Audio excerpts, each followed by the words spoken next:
I'm Brittany Lewis with Forbes Breaking News. On Tuesday, House Minority Leader Kevin McCarthy slammed Democrats for what he called radical calls to defund the police. He also took time to commemorate an officer killed in the line of duty. McCarthy accused the Biden administration of helping cause a, quote, crime crisis as National Police Week starts. Sounding a tough on crime note is part of the Republican playbook as the midterms approach and violent crime continues to spike nationally. While President Biden and national Democrats have claimed an aversion to defund the police calls, Republicans seek to pin the controversial idea to them. Let's listen in to the House Republican leader. Recognition. I ask unanimous consent to address the House for 1 minute. Without objection, the gentleman is recognized for 1 minute. Thank you, Mr. Speaker. Crime and the fear of crime impacts the lives of every American.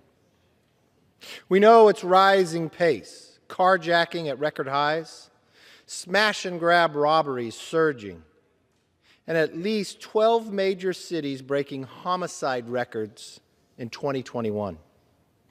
We know its price in dollar terms, $200 billion annually in aggressive crime tax.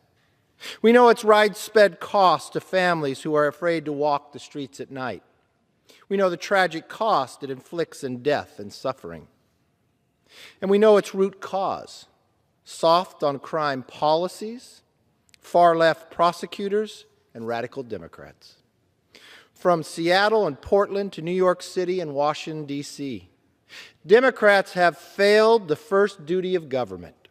They have failed to keep citizens safe. Now, some House Democrats want to erase their own soft-on-crime record, but the American people will not be fooled. This Congress, 219 House Democrats, voted for a bill that would cost local police departments hundreds of millions of dollars. The American people can't afford Democrats' radical agenda of fewer police officers on the street, fewer criminals behind bars, more victims of violent crime. Our police officers can't afford it either.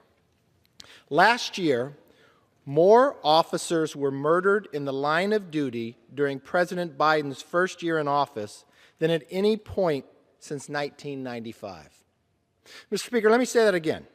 Last year, more officers were murdered in the line of duty during President Biden's first year in office than at any point since 1995. One of those officers was Kern County Sheriff's Office Deputy Philip Campus. He was a rising star who was killed in the line of duty last year after his SWAT team responded to a domestic violence call. He leaves behind a wife and a young family. He grew up in my hometown. He went to the exact same elementary school and junior high that I did.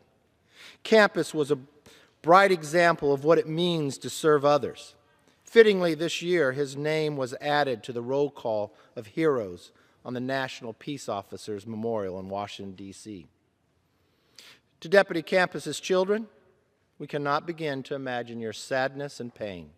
But I want you to know this: your father was a hero. We will never forget him. Mr. Speaker, the solution to safer communities is the exact opposite of Democrats' radical agenda.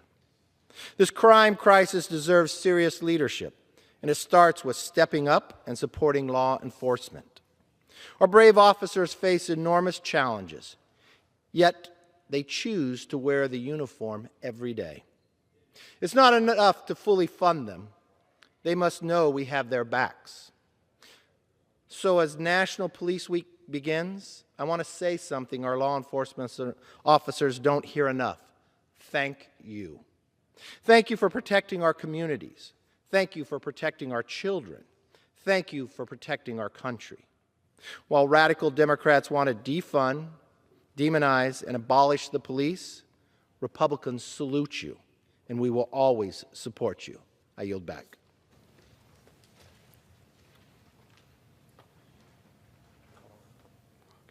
For what purpose does the gentleman from Colorado seek recognition? Without objection, the gentleman is recognized for 1 minute. Mr. Speaker,